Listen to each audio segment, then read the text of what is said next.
ಜನ ಭಜಪಡಿಸುವೆನ ರಘುನರಯ್ಯ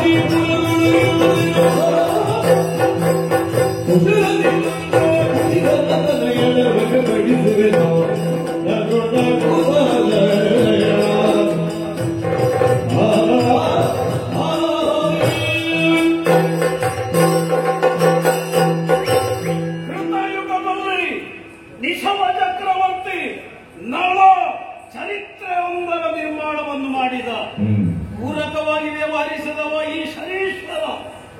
ಈಗ ತ್ರೇತ ಪ್ರಾರಂಭವಾಗಿದೆ. ಹರಿಶ್ಚಂದ್ರ ಒಂದು ಚರಿತ್ರೆ ನಿರ್ಮಾಣ ಮಾಡುವಂತಹ ಹಂತದಲ್ಲಿದ್ದಾನೆ. ಸತ್ಯವನ್ನು ಉಳಿಸುವುದಕ್ಕಾಗಿ ಹೋರಾಟ ಮಾಡುತ್ತಾ ಇದ್ದಾನೆ.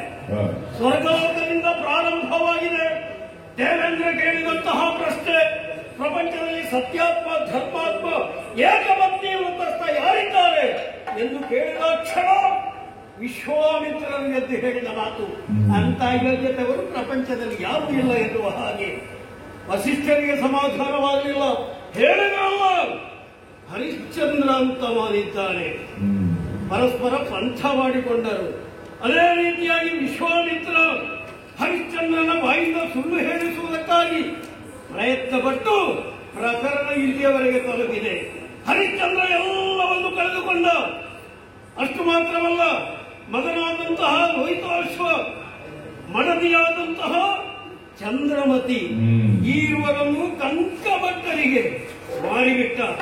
ತಾನು ಕಾಶಿಯನ್ನು ಸೇರಿ ಸ್ಮಶಾನದ ರಕ್ಷಕನಾಗಿ ಇದ್ದಾನೆ. ಇನ್ನೇನು ಮಾಡಲಿ, ಅದು ಬಂಗಾರ ಅನ್ನುವುದರಲ್ಲಿ ಶನಿಗೆ ಯಾವುದೇ ಸಂದೇಹ ಇಲ್ಲ. ಪ್ರಪಂಚದವರಿಗೆ ಅರ್ಥ ಆಗಬೇಕು ಅಂತಾದರೆ ಹರಿಶ್ಚಂದ್ರನ ಸತ್ಯವನ್ನು ಪರೀಕ್ಷಿಸುತ್ತಾ ಇರುವ ವಿಶ್ವಾಮಿತ್ರನ ಮೇಲೆ ನನ್ನದಾದಂತಹ ಪ್ರಭಾವವನ್ನು ಹೆಚ್ಚುಗೊಳಿಸಬೇಕು, ಪ್ರಯತ್ನಿಸ್ತೇನೆ.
ಕಾಲ ಯಾವ ರೀತಿಯಲ್ಲಿ ಬದಲಾಗುತ್ತದೆ ಎನ್ನುವುದಕ್ಕೆ ಹೇಳುವುದಕ್ಕೆ ಅಸಾಧ್ಯ. ಇಲ್ಲದೆ ಹೋದರೆ ಅಯೋಧ್ಯೆಯಲ್ಲಿ ಆಳಿ ಬಾಳಿ ಬೆಳಗಬೇಕಾದಂತಹ ನಾವಿಂದು ಯಾರದೋ ಮನೆಯಲ್ಲಿ ಆಳುಗಳಾಗಿ ಕೆಲಸವನ್ನು ಮಾಡುತ್ತಾ ಇದ್ದೇವೆ. ನೋಡಿದ್ದೀರಾ, ಎಂದಿನಂತೆಯೂ ಕೂಡ ದಟ್ಟ ಅಡವಿಯನ್ನು ಸೇರಿದ್ದೇನೆ. ಯಾಕಾಗಿ ಆಜ್ಞೆಯನ್ನು ಮಾಡಿದ್ದಾರೆ ನಮಗೆ. ಹುಲ್ಲನ್ನು ತರಬೇಕು, ಕಾಷ್ಟವನ್ನು ಸಂಗ್ರಹ ಮಾಡಬೇಕು, ದರ್ಬೆಯನ್ನು ಹುಡುಕಿ ಹೆಕ್ಕಿ ತರಬೇಕು ಎನ್ನುವ ಹಾಗೆ ಅಮ್ಮನಲ್ಲಿ ಪರಿಪರಿಯಾಗಿ ಬೇಡಿಕೊಂಡೆ. ತಾಯಿ, ನಾನು ಹೋಗುವುದಿಲ್ಲ ಎನ್ನುವುದಾಗಿ. ಆದರೆ ಏನು ಮಾಡೋಣ, ನಾನು ಅಡವಿಗೆ ಪ್ರವೇಶವನ್ನು ಮಾಡದಿದ್ದರೆ ಹೊಟ್ಟೆಗೆ ಅನ್ನ ಇಲ್ಲ. ಹಾಗಾಗಿ ದಟ್ಟಡವಿಯ ದಾರಿಯಲ್ಲಿ ನಾನು ಮುಂದುವರಿಯುತ್ತಾ ಬಂದೆ. ನೋಡಬಾರದೆ, ಪೊದೆಯೊಂದು ಕಾಣುತ್ತಾ ಉಂಟು. ಬೇಕು ಬೇಕಾದ ಹುಲ್ಲನ್ನೆಲ್ಲ ಸಂಗ್ರಹಿಸಿದೆ. ಅಷ್ಟು ಮಾತ್ರವಲ್ಲ, ಕಾಷ್ಟವನ್ನು ಒಟ್ಟು ಮಾಡಿದೆ. ಇಷ್ಟೇ ಸಾಕಾಗುವುದಿಲ್ಲ, ಒಂದು ನೆನಪಾಗ್ತಾ ಉಂಟು. ದರ್ಬೆ ಬೇಕು. ಎಲ್ಲಿದೆ? ಮುತ್ತದ ನನಗರಿದುವ ದರ್ಬೆಯ ಹತ್ತುತ್ತದೆಗೆ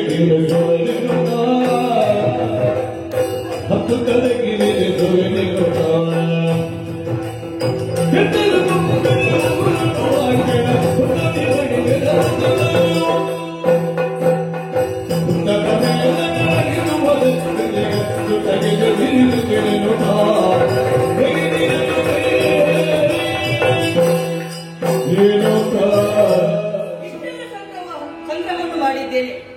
ಆದರೆ ದರ್ಬೆಯಲ್ಲಿ ಎನ್ನುವುದಾಗಿ ಹುಡುಕುತ್ತಾ ಓಹೋ, ಎತ್ತರವಾಗಿ ಬೆಳೆದು ನಿಂತಿದ್ದ ಒಂದು ವೃತ್ತ ನೋಡಬಾರದೆ. ವೃತ್ತದ ಮೇಲೆ ಅದೆಷ್ಟೋ ದರ್ಬೆಗಳು ನನ್ನ ಕಣ್ಣಿಗೆ ಕಾಣುತ್ತಾ ಉಂಟು. ಹಾಗಿದ್ರೆ ನನಗೆ ಮುಂದೆಯಲ್ಲಿಯೂ ಕೂಡ ದರ್ಬೆಗಳು ಕಾಣ ಸಿಗುವುದಿಲ್ಲ. ಹಾಗಿದ್ರೆ ನನಗೆ ಇದರ ಅವಶ್ಯಕತೆ ಉಂಟು. ಹಾಗಾಗಿ ತಡ ಮಾಡುವುದು ಸರಿಯಲ್ಲ. ವೃತ್ತದ ಮೇಲೆ ದರ್ಬೆಯನ್ನು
ಬ್ರಾಹ್ಮಣೋತ್ತರವನೆಯಲ್ಲಿ ಕೂಡಿಗಳ ಆಳಾಗಿ ಸೇವೆ ಮಾಡುತ್ತಾ ಇದ್ದವರು ನಾನು ಹಾಗೂ ನನ್ನ ಮಗ ರೋಹಿತರ.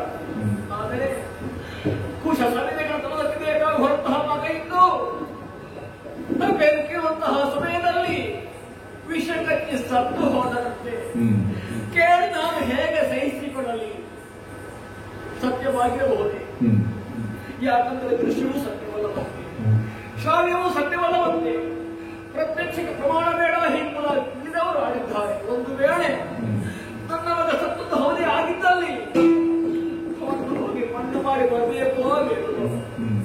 ಹೋಗಿ ಕೊಡತಿಯಲ್ಲಿ ಕೇಳಿದಾದ್ರೆ ಅಬ್ಬ ಚುಚ್ಚು ಮಾತುಗಳಾಡಿ ನೋಯಿಸಿಬಿಟ್ಟರು ಆ ತಾಯಿ.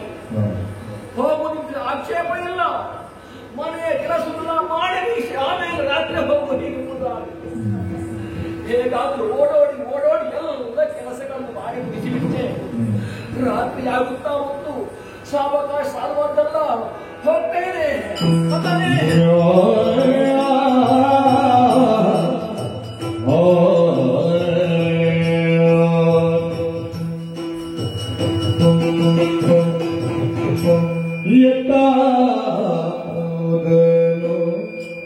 ಬಾಲನು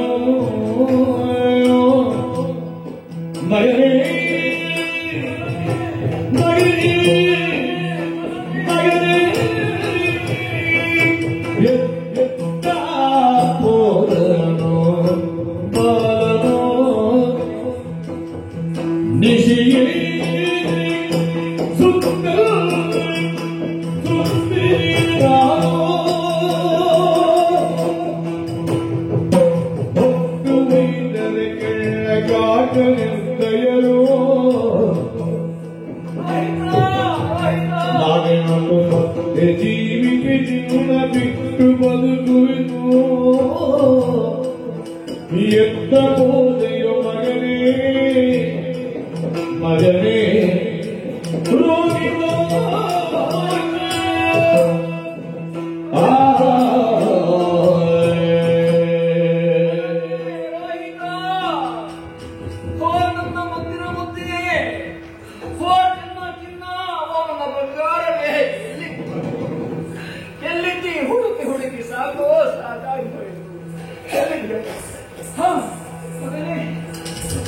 ಕರೆಯುತ್ತ ಕೆಳವಿರುತ್ತ ಗಂಬರಿಸಿ ಬಾಯಿಡಿದ ತೊಡಗಿಡುತ್ತ ಅಳಲುತ್ತ ಮೊರಗಿಡುತ್ತ ಬಳಲುತ್ತ ಬಳಿಸಾದ ತನಯನನ್ನು ದಿಕ್ಕಿಟ್ಟು ಪರಿಕಿಸಿದನು.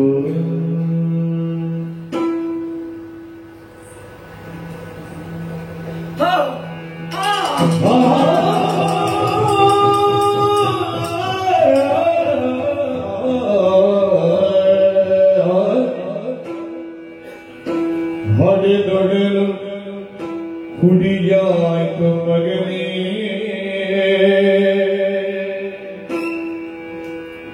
ಹೊಡೆದೊಡಲು ಕುಡಿಯಾಯ್ತು ಮಗನೇ, ನುಡಿಯಲಾರು ಕಿವಿಯು ಕಿವುಡಿ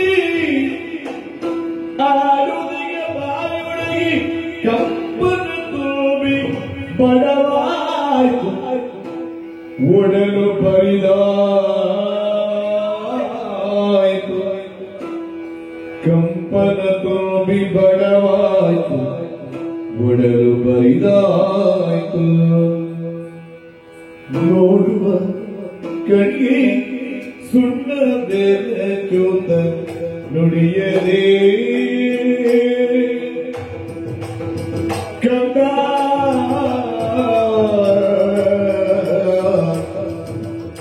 ಹರಿವು ಚೇತಗಿ ಮನೆಯಲ್ಲಿ ಮಗದಿ ಕೊಡವಿನ ಗಲಿತು ಯೋಗ ದುಗುಡವಿಪ ಎದ್ದೇಳು ಮಗನೇ ಎದ್ದೇಳು ಎದ್ದಾಯ್ ಕಂದ ಎದ್ದೇ ಕಂದ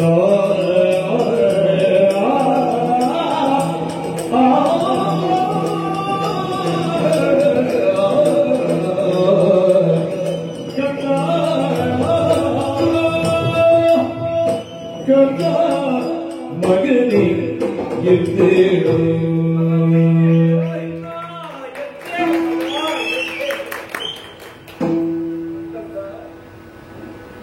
ವಿಷ ಕಕ್ಕಿದರೂ ಕೂಡ ಯಾರು ಅಷ್ಟು ಬೇಗ ಸಾಯುವುದಿಲ್ಲ ಮಗನೇ. ವಿಷ ನೆತ್ತಿಗೆ ಏರಬೇಕು. ಆದ ಕಾರಣವೇ ನಿನ್ನ ಶವವನ್ನು ಕಂಡ ಕಣದಲ್ಲಿಯೇ ನಿನ್ನನ್ನು ಪರೀಕ್ಷೆ ಮಾಡಿಬಿಟ್ಟೆ. ನಾಡಿ ಬಿಡಿತ ಇಲ್ಲ ಮಗನೇ, ಕಣ್ಣಾಲಿಗಳು ಮುಚ್ಚಿಕೊಂಡಿದೆ. ಅದೋ ಕಡೆ ಬಾಯಲ್ಲಿ ಬಿಳಿವರೆ ಕಾರುತ್ತಾ ಇದೆಯ ಮಗ. ಹಾಗಾದ್ರೆ ನನ್ನನ್ನು ಬಿಟ್ಟು ಇಟ್ಟು ಬೇಗನೆ ಹೋಗಿಬಿಟ್ಟಿಯ ಮಗ, ಹೋಗಿಬಿಟ್ಟಿಯ ಕಂದ. ನೀ ಇಲ್ಲದ ಬಳಿಕ ಈ ಚಂದ್ರವತಿಗೆ ಜೀವನ ಹೇಗೆ ಇಲ್ಲವಪ್ಪ? ಇಲ್ಲ ಇಲ್ಲ, ಮಕ್ಕಳೆಲ್ಲ ಹೀಗಾಗಿ ಅದೆಷ್ಟೋ ವರ್ಷಗಳ ಪರ್ಯಂತ ದುಃಖಿಸುತ್ತಾ ಇದ್ದರು. ಹಾಗೆಂದು ವರುಣ ದೇವನಿಗೆ ಹಡೆಗೆ ಹೊಂದಂತಹ ಪರಿಣಾಮವಾಗಿ ನಿನ್ನಂತಹ ಮುತ್ತು ಕಂದಮ್ಮನಿಗೆ ತಾಯಿಯಾದೆ ನನ್ನ ಹೆಂಡರ ಸಾರ್ಥಕವಾಯಿತು ಹೀಗೆಂಬುದಾಗಿ ಸಂತೋಷದಿಂದ ಬೀಗುತ್ತಾ ಇದ್ದರು. ಆದರೆ ಅಂತಹ ಸಂತೋಷ ದಿನಗಳನ್ನು ಭಗವಂತ ಇಷ್ಟು ಸುಲಭವಾಗಿ ಕಸಿದು ಬಿಟ್ಟದಲ್ಲ ಮಗ, ಕಸಿದು ಬಿಟ್ಟದಲ್ಲ. ಎಂತ ಒಡಲು ಬಡವಾಗಿ ಹೋಯಿತು ಮಗನೇ. ನಾನೆಷ್ಟು ಕೆಲಸ ಮಾಡಿ ತಡೆದರೂ ಕೂಡ ಓಡೋಡಿಕೊಂಡು ಬಂದು ಅಮ್ಮ ಹೀಗುತ್ತ ಕರೆದಾಗ ಸಂತೋಷದಲ್ಲಿ ನಿನ್ನನ್ನು ಬಿಗಿದಪ್ಪೆ ಹಿರೇ ಹಿಗುತ್ತಾ ಇದ್ದೆ.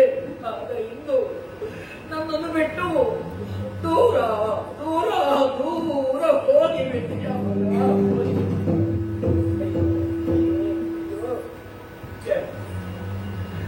ನಾನು ಅಳುತ್ತಾ ಕುಳಿತುಕೊಳ್ಳುವುದಕ್ಕೆ ಇದು ಸಮಯವೇ ಅಲ್ಲ ಅಲ್ಲ.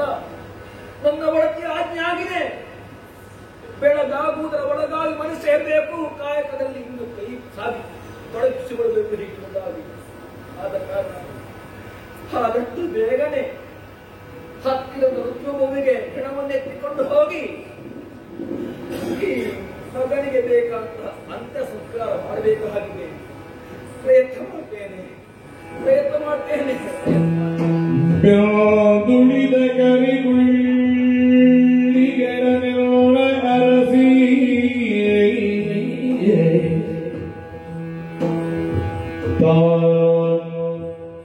ಚಂದಿರಾನನ ಸುತಗೆ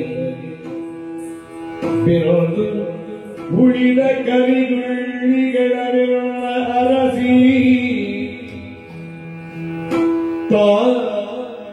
ಚಂದಿರಾನನ ಸುತಗೆ ಚಿತೆಯೋ ಅನುಗುಣಿಸಿ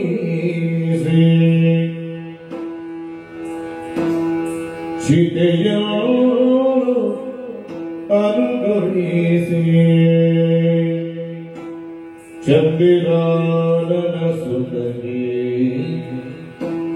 ಚಿತೆಯನು ಅನುಗುಣಿಸಿ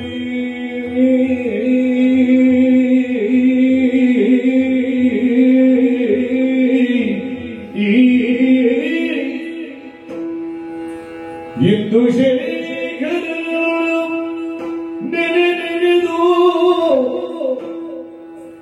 ಹೊಯ್ದಾಡಿ ಇಂದು ಶೇಖರನು ನೆನೆದು ಹೊಯ್ದಾಡಿ ಬೆಂದು ಮೊರೆ ಅಳತಾರ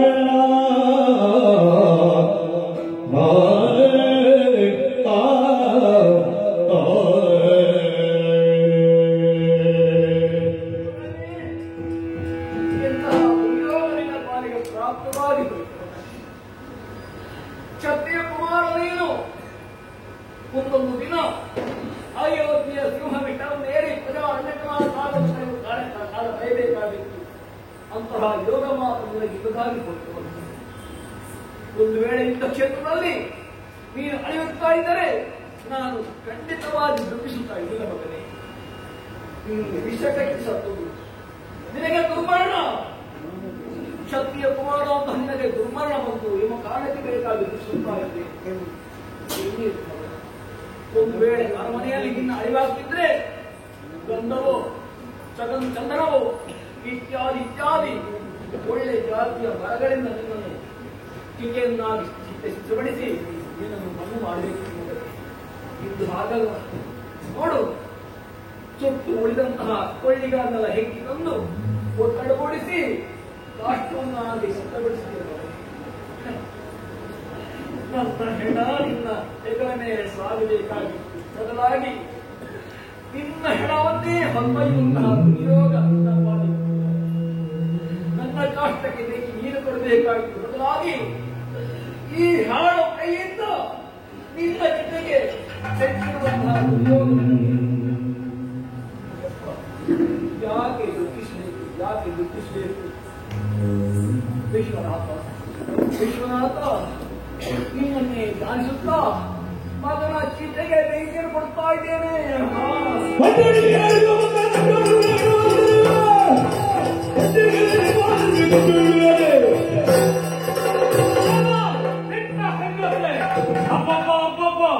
ಅಪ್ಪಣೆಯನ್ನು ಪಡೆಯದೆ ಈ ಹೆಣವನ್ನು ಸುಡುವಂತಹ ಯತ್ನದಲ್ಲಿ ನಿಲ್ಲಿಸಿ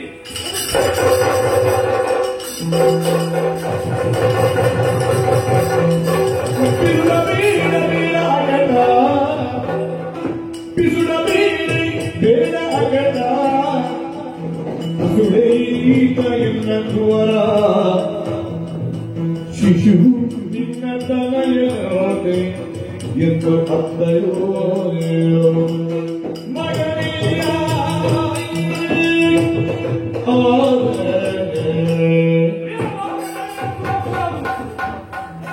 ಸಾಕು ಸಾಕು ಸಾಕು.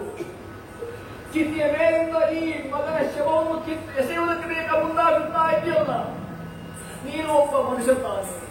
ನಿನಗೂ ಒಂದು ಹೃದಯ ಎಂಬುದಾಗಿ ಉಂಟೋ ಏನು? ಆ ಹೃದಯ ಎಂಬುದು ಎಲ್ಲ ಮಾನವರ ಹಾಗೆ ಮಾಂಸ ಮಧ್ಯಗಳಿಂದ ಕೂಡಿದೆ ಹೊರತು ಕಲ್ಲು ಮಣ್ಣಿನಿಂದ ಮಾಡಿದ್ದಲ್ಲವಲ್ಲ. ನೋಡು, ಈತ ನನ್ನ ಮಗ. ಅವನನ್ನು ಕೂಲಿ ಮಾಡಬೇಕಂತಹ ಕೆಲಸಕ್ಕೆ ಬೇಗ ಮುಂದಾಗುತ್ತಾ ಇದ್ದಾನೆ. ನನ್ನ ಮಗನಲ್ಲ, ಇವ ನಿನ್ನ ಮಗ. ಅವಕಾಶ ಮಾಡಿ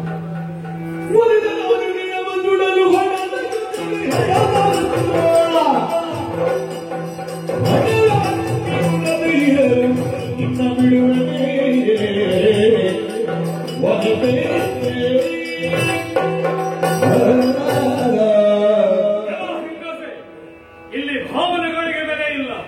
ಶ್ರೀಮಂತ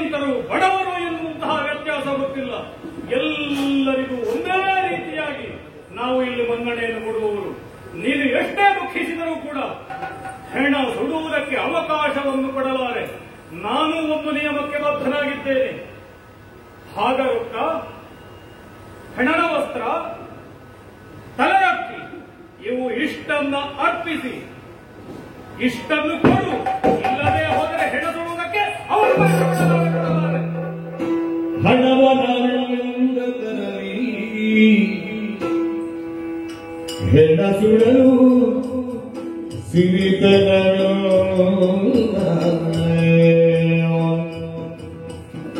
ಇರೋದಿನಲ್ಲಿ ಇನತನನು ಜೊತೆಗಿರುವ ಬದಲಾದಿನಾನೈ ಗುಣಯುತ ಇದು ಸುಳ್ಳಲ್ಲ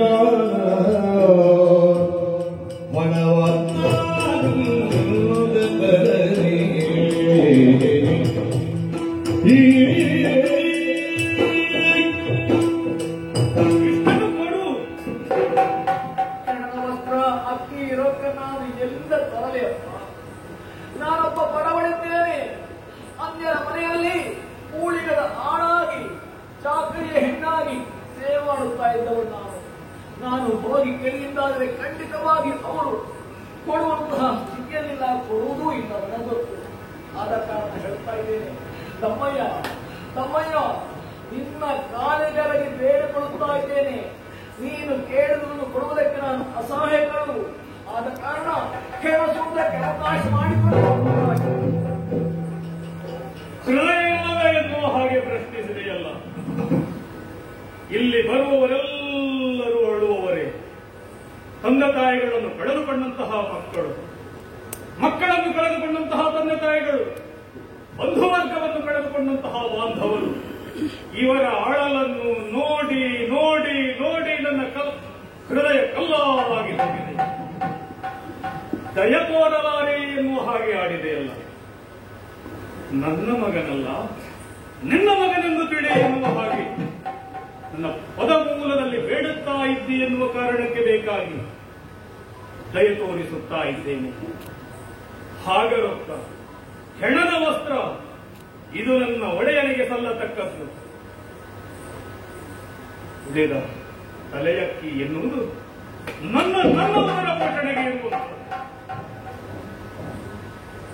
ಮಗನ ಲೆಕ್ಕದಲ್ಲಿ ಹೋಗಲಿ, ಅದನ್ನು ಬಿಟ್ಟು ಬಿಟ್ಟೆ ಉಳಿದದ್ದನ್ನು ನೀ ಕೊಡಲೇಬೇಕು. ಕೊಡು ಕೊಡು ಹಿಂಗುಲ ತಿಳಿದಿದ್ದ ನಾನು ಎಲ್ಲಿಂದ ಕೊಡಲಿ? ನನ್ನಲ್ಲಿ ಏನು ಇಲ್ಲ, ನನ್ನಲ್ಲಿ ಏನೂ ಇಲ್ಲ. ಇದು ಸತ್ಯ ಸತ್ಯ ಸತ್ಯ. ಕೊಡಲು ಧನವನ್ನುಳಿಲ್ಲದಿರಿ ಬಿಡದಿ ಚಿನ್ನದ ತಾಯಿಯೋ ಅಡವಿ ಹಣವನ್ನು ಬಾ ನೀ ಕಡವಿಯಲ್ಲ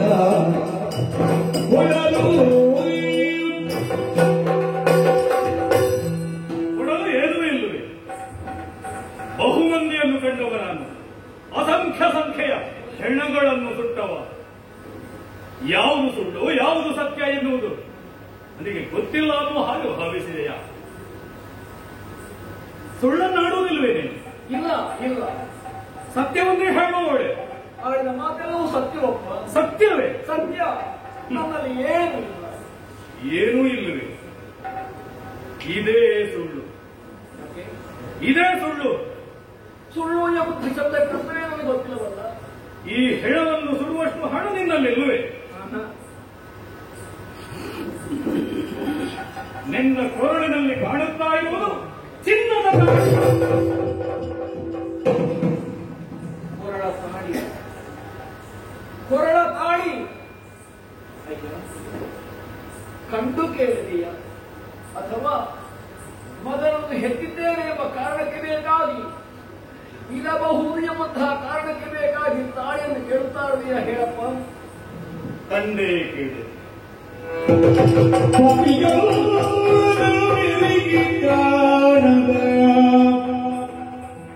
ಮಂಗಳ ಸೂತ್ರ ಪತಿಗೆ ಅಲ್ಲ ಬಂಗಳಿಗೆ ಕಾಣದ ಮಂಗಳದ ಸೂತ್ರ ಇಡ ನಿವ ಇವನೆಂತು ಕಂಡನೋ ಹರ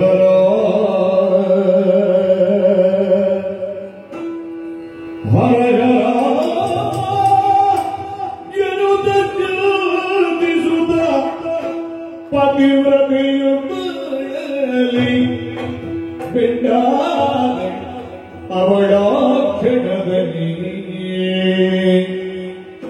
ಇವನೆಂದು ಕಂಡನು ಶಿವ ಶಿವ ಶಿವ ಶಿವ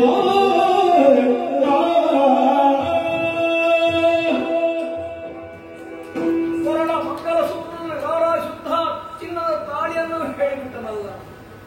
ಹಾಗಾದರೆ ಸುಖ ಯಾರು? ರಾತ್ರಿ ಹೊತ್ತು ನನ್ನ ಕೊರಳಿಗೆ ಮಾಂಗಲ್ಯವಿಗಿರಂತಹ ನನ್ನ ಅರಸನಿಗೆ ನನಗೆ ಕುರುಗಳಂತಹ ವಷ್ಟರ ಹೊರತಾಗಿ ಮತ್ತೆ ಯಾರಿಗೂ ಕೂಡ ಕಾಣುವುದಕ್ಕೆ ಸಾಧ್ಯವೇ ಇಲ್ಲ. ಹಾಗಾದರೆ ಈತನಿಗೆ ನನ್ನ ಕೊರಳ ತಾಳಿ ಕಂಡಿದ್ದಾದರೆ ಇವ ಯಾರು? ಇವ ನನ್ನ ಪತಿಯಲ್ಲದೆ ಮತ್ತೆ ಯಾರು ಅಲ್ಲ. ಗುಟ್ಟಿನ ಮೊಟ್ಟೆಯನ್ನು ಒಡೆಯಬೇಕಾಗಿದ್ರೆ ಸತ್ಯ ವಿಚಾರವನ್ನು ಅವನಿಗೆ ಮನದಟ್ಟು ಮಾಡಿಕೊಡ್ಬೇಕಾಗಿದೆ. ಅಯ್ಯ ಅಯ್ಯ ಸಪ್ತೈವಾದಿ ಕುಮಾರಿಗೆ ಈ ದುರ್ಗತಿಯೇ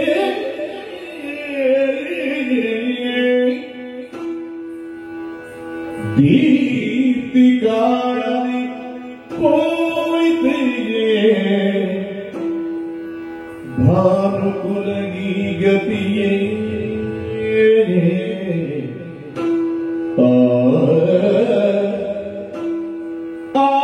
ಆಪ್ತರಿಲ್ಲವೆಂದು ಭಾಗ್ಯ ಹೇಳುತ್ತ ಆಪ್ತರಿಲ್ಲವೆಂದು ಭಾಗ್ಯ ಹೇಳುತ್ತಾರು ಕೊರಗಿ ಗೋಡಿನ ರಾಖೆಡ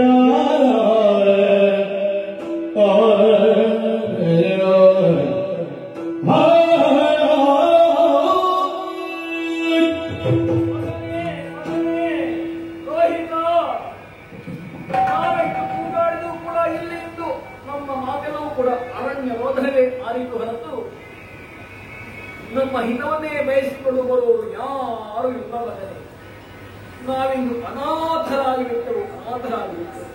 ಕಂದ, ನೀನಾದರೂ ಕೂಡ ಸಾಮಾನ್ಯನೇ ಹೇಳು. ಅದು ಮುಂದೊಂದು ದಿನ ಆ ಸೂರ್ಯವಂಶದ ಸಾಕೇತದ ಚಕ್ರವರ್ತಿಯಾಗಿ ಬೆಳಗಿ ಪ್ರಜಾರಕ್ಷಕನಾಗಿ ಕಾಲ ಕಳೆಯಬೇಕಾಗಿದ್ದಪ್ಪ. ಆದರೆ ಅಂತಹ ಹರಿಶ್ಚಂದ್ರ ಭೂಪತಿಗಳ ಮಗನಿಗೆ ಇಂತಹ ಸ್ಥಿತಿ ಬಂದು ಹೋಯಿತು. ಒಂದು ಹೆಣ ಸುಡುವುದಕ್ಕೂ ಕೂಡ ಈ ಸ್ಮಶಾನದಲ್ಲಿ ಅವಕಾಶ ಇಲ್ಲ ಎಂದಾದರೆ ನಾವು ಅನಾಥನೇ ಮತ್ತೇನು ಮಗ. ಸತಿಯ ಗಿಡನು ನೀಯುತ್ತ ಕರ್ಣದಳು ಅನುರಣಿಸೇ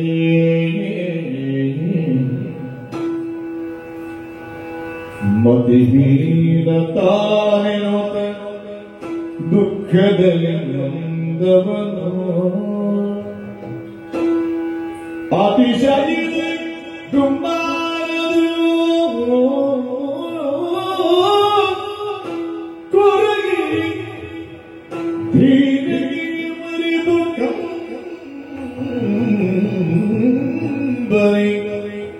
ಕಂಬಳಿಗರದು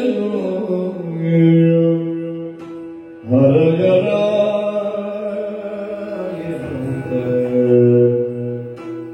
ಕಣ್ಣದುಳುಕಲು ರಣಿಸೆ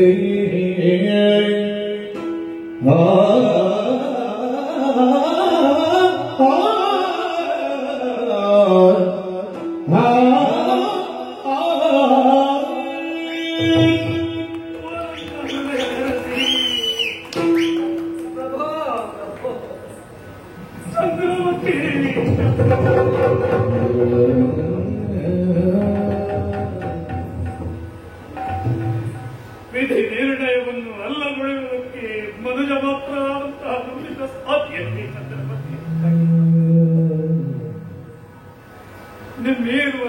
ಬ್ರಾಹ್ಮಣನಿಗೆ ವಿಗ್ರಹಿಸಿ ನಾ ಹೊರಟು ಹೋಗುವಂತಹ ಕಾಲದಲ್ಲಿ ನನ್ನ ಮಗ ಕೇಳಿದ್ದ ಒಂದು ಪ್ರಶ್ನೆ, ಅಪ್ಪಯ್ಯ ಮುಂದಕ್ಕೆ ಯಾವಾಗ ನಿಮ್ಮನ್ನು ಕಾಡುವುದು ಅಂತ.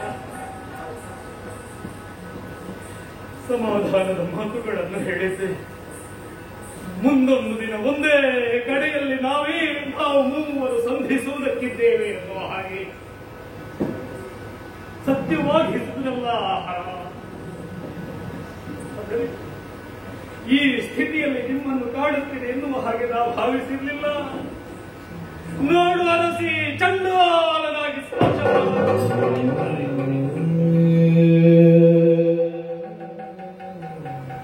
ಅರಸಿ ನಿಮ್ಮಿರುವರನ್ನು ಮಾರಾಟ ಮಾಡಿದ ಬಳಿಕ ಋಷಿಗೆ ಪಟ್ಟ ಮಾತಿನ ಹಾಗೆ 48 ದಿನಗಳು ಸಮೀಪಿಸುವುದಕ್ಕೆ 2 ಗಳಿಗೆ ಇರುವಾಗ ಋಷಿ ಋಣದಿಂದ ಮುಕ್ತನಾಗಬೇಕು ಅನ್ನುವ ಹಾಗೆ ಹಬ್ಬಹಬ್ಬಿಸುತ್ತಾ ಇದ್ದಾಗ ವೀರವಾಹುಕನ ಬಳಿಗೆ ಸಾಗಿದೆ. ಚಂದ್ರಾಲ ವೃತ್ತಿಯನ್ನು ಕೈಗೊಂಡೆ, ನನ್ನನ್ನೇ ಮಾರಿಕೊಂಡೆ, ಹೊಲೆಯನಾದೆ.